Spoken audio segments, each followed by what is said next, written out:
Hey, everybody. Welcome to another episode of WP the Podcast. I'm David Blackman. And I'm Tim Streifler. Today, we're going to talk about one of Tim and I's favorite topics, page builders. And we're going to tell you what we think the top page builders are in 2022. Without further ado, number one on our list, drum roll, is Gutenberg. No, I'm just kidding with you. It's actually, believe it or not, Divi. Divi has been king supreme page builder.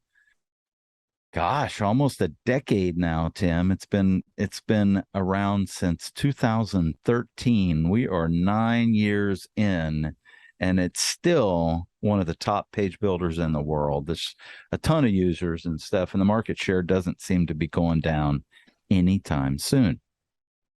Yeah. And we've done episodes talking about all the things that we love about Divi, but to me, the reason why I love Divi is how well designed everything is, right? From the features to the UI, everything just makes sense from a user experience standpoint. It's very well designed compared to some of the other builders that to me are just a little all over the place and don't seem to make sense, at least for me.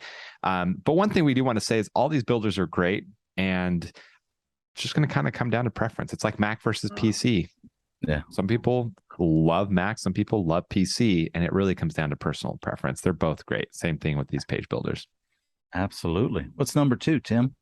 Number two is Elementor, which I believe from a page builder standpoint, because they have a free version, Elementor is the most popular. They have the most users, but their premium version is rather expensive compared to Divi. Divi is a lot less expensive when it comes to purchasing their product, and Divi doesn't have a free version. Also, Elementor does not have a lifetime license, as does the other ones on our list. Divi's the only one with a lifetime license, so that's definitely something worth taking into account.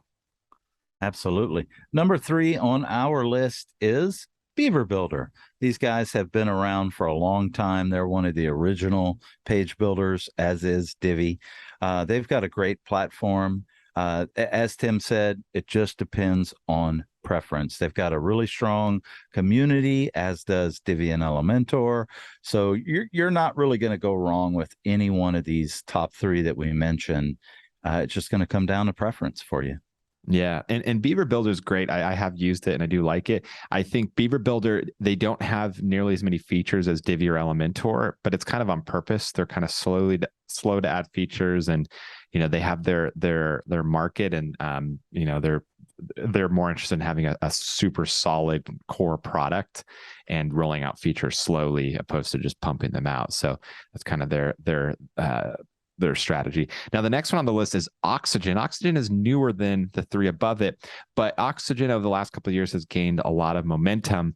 And their market is more kind of higher end developers, more experienced users. It's not really an entry level page builder.